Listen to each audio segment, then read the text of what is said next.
Hello, good afternoon, and welcome to the Midday News.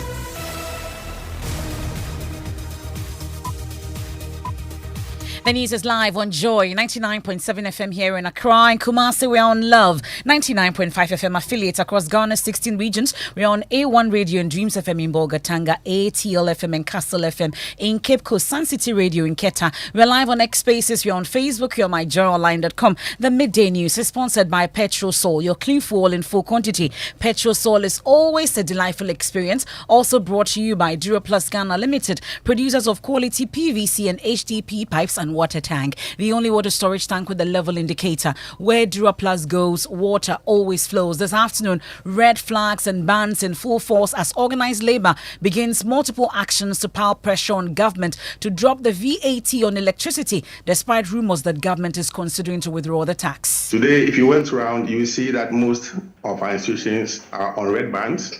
We've outlined a series of activities geared towards the final demonstration. And then it continues to the point where government, if it doesn't step in, then we'll have to shut out our officers.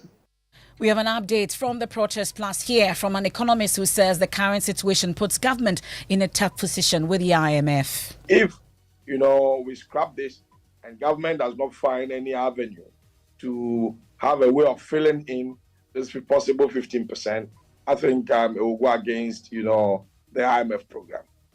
Also this afternoon, the Yana has admonished the NDC flag bearer to rather build a legacy than amass wealth for his family if successful in staging a comeback. And also she lost her 5 children and her husband to HIV. Now Comfort, as we call her, is also battling the virus. Not alone, but doesn't want to do it alone. She's spreading it to others by having unprotected sex with unsuspecting men. I'm scared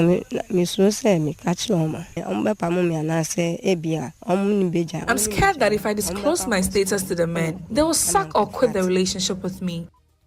We have sports. Former President John Dramani Mahama promises to revitalize the Black Stars with home-based players if elected. And much later. Make me sweat, make me harder. Ghanaian music producer Jules, who's been sharing tips on how Ghanaian artists can also win honors at the Grammys after it emerged Ghanaian producer Sami Soso had a key role in the song Water, which won South African talent Tyler with her first Grammys honors. That and more in this afternoon's edition of the Midday News. I am Emefa Apawu. Please do stay on for details.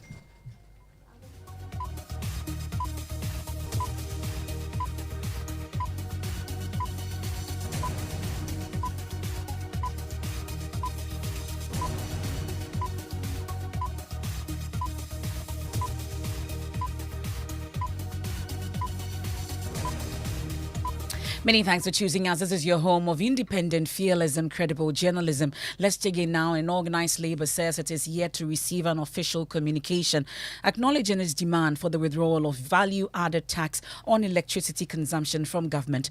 The labor groups consisting TUC and Clocksack and some 30 others is pushing ahead with the display of red bands in various offices, determined to maintain pressure on the government until a resolution to withdraw the imposition of VAT on electricity consumption. Labour's unwavering commitment to see this through stems from a failure by the Akufo-Addo's administration not to burden the populace with taxes. We'll get to hear a news desk report shortly, but my colleague has been interacting with the Vice President of the TUC, Ken Kodia. He insists until there is enough evidence withdrawing the tax, they will not back down. We have not received any official communication from the government to this effect. We are hearing from the media, just as I'm sure you've heard. But officially, no, we are yet to receive such communication. In that case, what next for Labour? What next for Labour is our plan of actions. Today, if you went around, you will see that most of our institutions are on red bands. We've outlined a series of activities geared towards the final demonstration. So, beginning with red band today, and then it continues to the point where government, if it doesn't step in, then we'll have to shut out our officers. That in all this, government must first consult, let's engage, let's talk. There could be other options, other alternatives for all of us than the unilateral decisions that government seek to, or approach government seeks to always take. So if there's emission in the pipeline, officially we've not received that communication yet. once it comes to our attention, I'm sure Labour will meet and take the necessary decision on that also. We've sent notices to all our regions. We've written to the IGP. We've written to regional police commanders. We've written to our regional officers.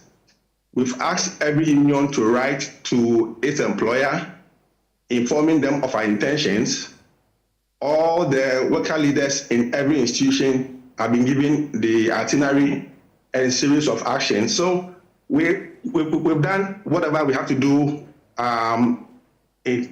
till the last day when. That's the Vice President of the TUC, Ken Kudia there. My colleague Kenneth JC is on the ground, so let's gauge compliance. Ken, where have you been and what have you noticed so far?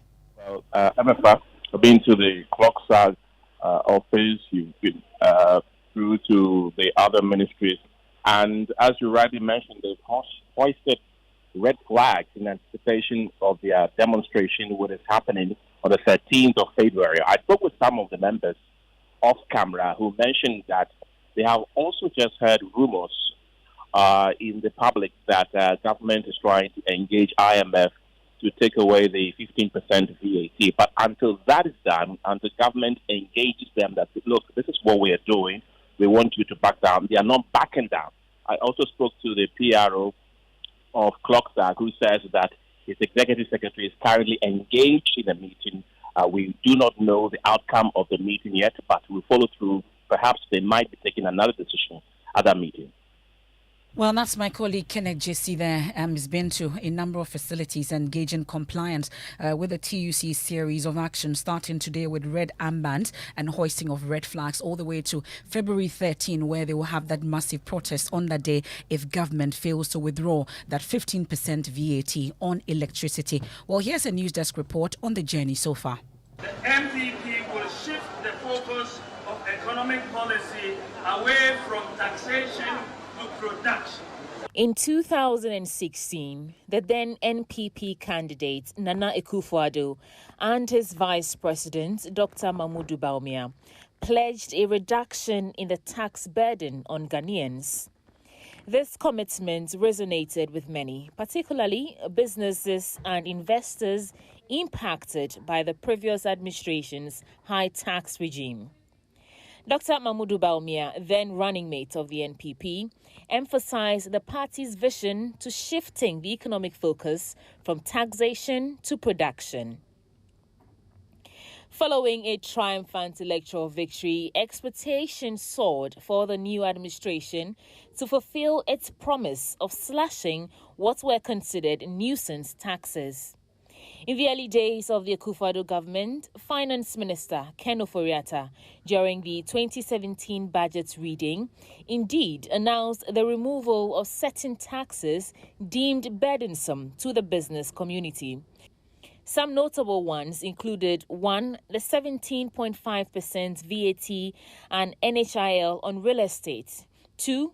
The 17.5% VAT and NHIL on selected imported medicines that are not locally produced.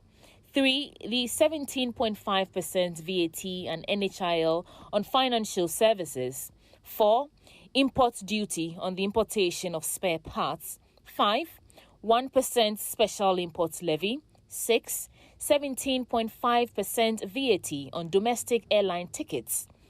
7. Levies imposed on Kayaye by local authorities. 8. Reduction in import duty for some goods and vehicles. 9. Abolished excise duty on petroleum, among others.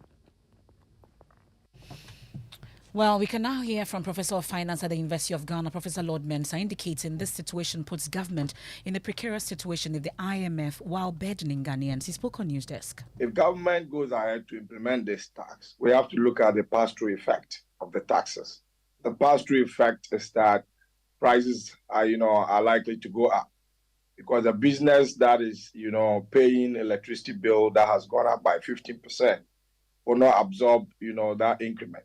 Will definitely pass it on to the consumer. And as a result of that, the consumer is going to pay more. And by so doing, we'll have to look at inflation. And from where I sit, I think that is even going to make the work of the Monetary Policy Committee difficult, because for some time now they've been easing up, the monetary policy rate. I mean, knowing very well that inflation is coming up, it's coming down. So effectively, it will make their work difficult. That is one side of it. On the other side, if you look at, a government proposal to the IMF, right, that we may have to increase our revenue from 15% of our GDP that we're doing to 18%, then government has to find a way to, get these parameters.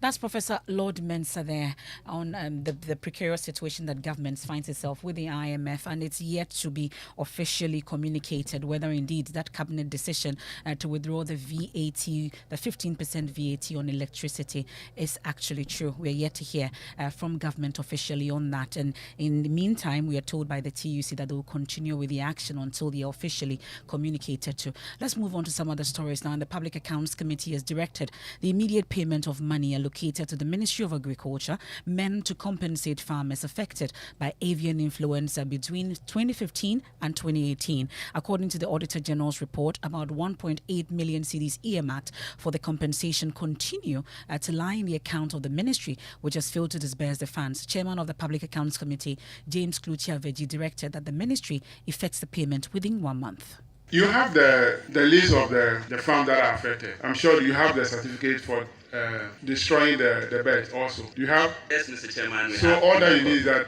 the farmers who are affected and their bank details so they can do the transfer. I'm sure that you definitely have the contact of this family. We are giving you 1 month. Disburse this money quickly. The farmers need the money. Call them to come and provide their bank details, so you'll do the transfer to the bank them, so that you supply the audit service with the list of the disbursement you have made. The money is sitting here for all this one, and the money is going out, you know that. Well, that's Chairman of the Public Accounts Committee, James Kluchi-Aveji. Let me take you live to Parliament, and Parliamentary Affairs correspondent Kweku Asante is standing by with some more. Kweku, last week we know there were a number of referrals. Let's talk about the other issues that have come up for hearing today. Emefa, one key issue today is the matter of unearned salaries. In fact, almost all departments and agencies that have come up before the committee have issues of employees who have either abandoned posts, gone on steady leave, who are still being paid. And members of parliament are not happy. In fact, the member of parliament for South Dai, Roxanne Nelson, the Emefa, is asking parliament to take a much tougher stance against these practices. In fact, the totaling that some of them are doing says that millions of Ghana cedis is paid to persons who are not at post, some of whom have gone to study abroad, some of whom have completely abandoned their posts, and this is something that must end. We also know that last week, the National Sports Authority boss was expected to appear. He did not. Today, I've seen him in the committee. He's expected to face tough questions about the renting out of stadia across the country and matters regarding the proper maintenance of these sports facilities. That's my colleague Kweku Asante, our Parliamentary Affairs correspondent. Now, her hopes and dreams were dashed after she lost her husband and 5 children to HIV and AIDS infection. Comfort, who feels her existence on earth is meaningless, claims she's now spreading the virus to men who request for sex in return for financial assistance. Stanley Nibleu has more in this report. The men that came her way, they are many, uncountable. I can't count them. Yes, as we are speaking, she's still spreading it. Because she can stay with you for a month. Off, she's gone. 2-3 days, she'll get another person. I don't know. She's so lucky in getting men. After the death of her HIV-infected husband, she has had unprotected sex with 10 other men, of whom some are married. Comfort explains in the Akan language why she conceals her HIV status from the men who make sexual advances towards her. I'm scared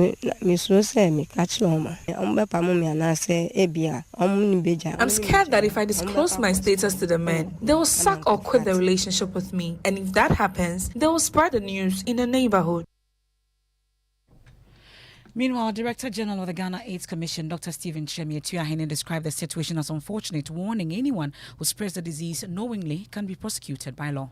Having many or some people who live with HIV and sleeping around with men or women is something that keeps coming up to our attention, and it's not the best. They have the potential of spreading the virus knowingly, and that is unacceptable. And so I would like to encourage all Ghanaians who know that they live with HIV and continue to have unprotected sex with other people to stop, because it is wrong to do that.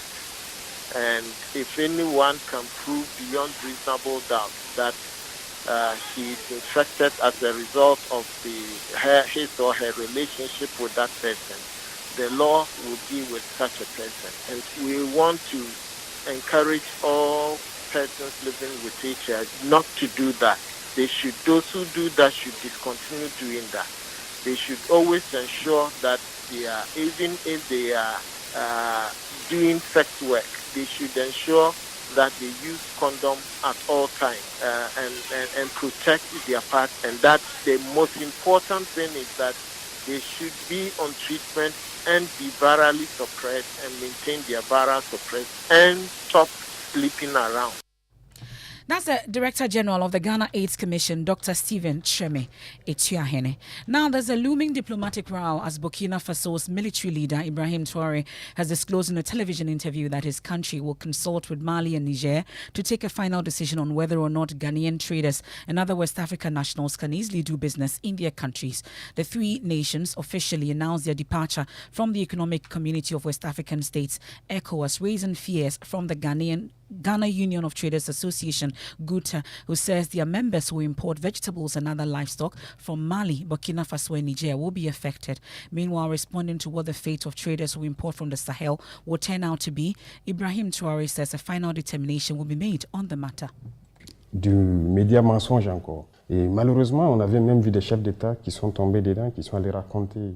Unfortunately, we have even seen some heads of state who fell into this and went to tell the lie, supposedly that we have given our mines to the Russians in our southern parts. If the Russians want a mine, we have the mining laws. They come and integrate into it. We give them their license and they pay their taxes and do everything they have to do like anyone else. We will see and decide what measures to take in due course. It is not a rush. It is not an outburst of anger. If it was an outburst, we would have done it a long time ago.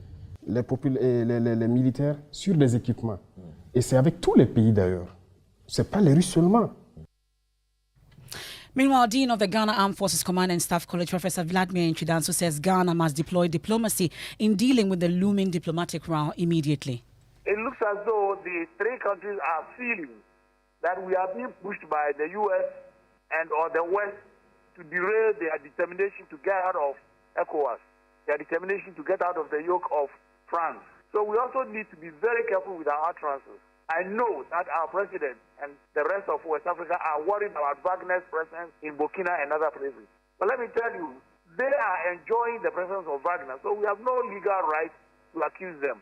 What's in it for Ghana, especially as the Burkinabe president specifically mentions our president, who is also the president of ECOWAS? Yes, you should be worried because here is a prominent person, and this is not the first time our president has expressed worry about Wagner's presence in Burkina. It nearly ended in a diplomatic row, I think last year or so. So I'm saying we should go slow. They have taken their decision already. If it is going to be detrimental to Africa or West Africa, what we need to do is to use diplomacy.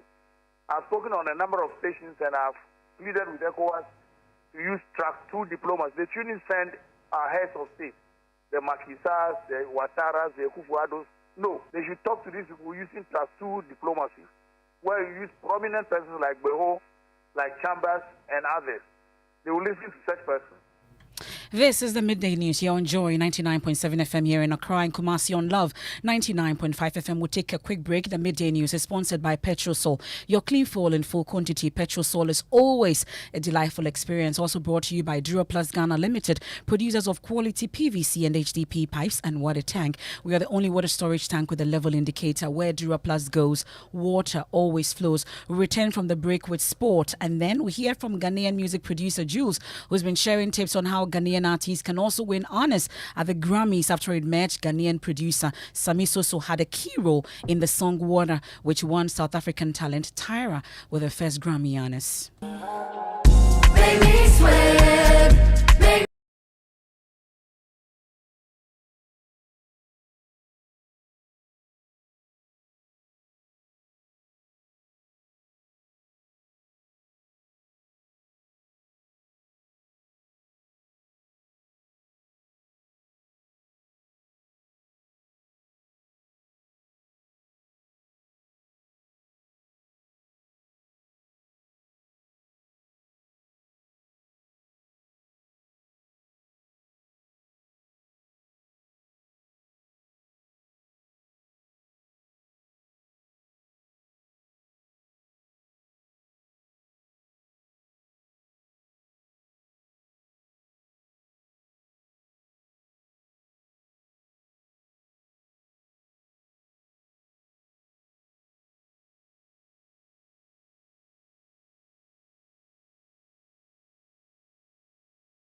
Go to Amasaman, Emefa is worse. The construction of the road, the dust coupled with the Hamatan air, definitely have to mask up. I've spoken to individuals from Clean Air Fund and then from the Ghana Meteorological Agency.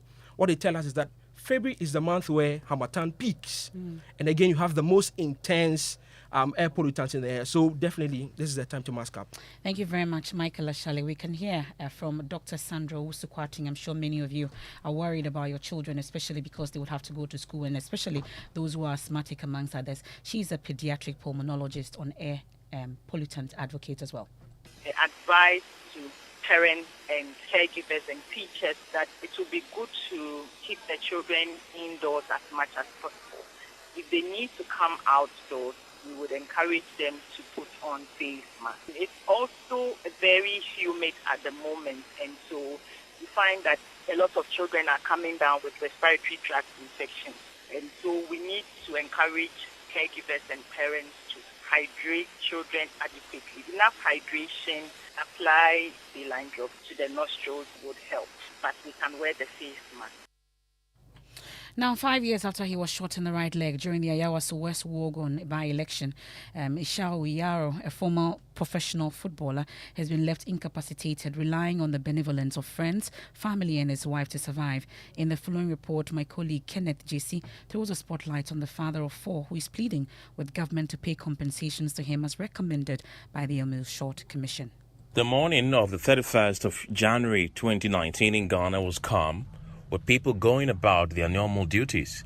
But in the Yawaso West Walking constituency, the atmosphere was quite different, charged and euphoric. The people of that constituency were gearing up to elect a new member of parliament after the death of then MP Emmanuel Chemantin Ejakun. The wife of the late MP, Lydia Seyram Al-Hassan, was chosen to contest on the ticket of the MPP. The largest opposition party, NDC, also presented Delali Brimpon as their candidate. The process, which began peacefully, soon took an unexpected turn. Soon, men clad in black were seen brandishing guns, then instructed some men believed to be supporters of the opposition NDC to leave the voting grounds. They began firing warning shots. Panic set in. Everyone started to run for their lives. But not everyone could make it to safety without a scratch. More than 10 persons got injured. The ensuing violence compelled the opposition NDC to pull out of the race. A committee was set up by President Akufo-Addo to investigate the violence that characterized the by-elections. Among the recommendations by the committee was the payment of compensations to the victims, but that has yet to happen. Ishao Yaro was one of the victims that survived the gunshots fired that day. My own is too much. Up to now, I cannot do anything with my leg. I cannot put the leg on the ground. As I'm speaking with you now, there is no bone inside my leg. From this side up to here, there is no bone. Only metal support my leg.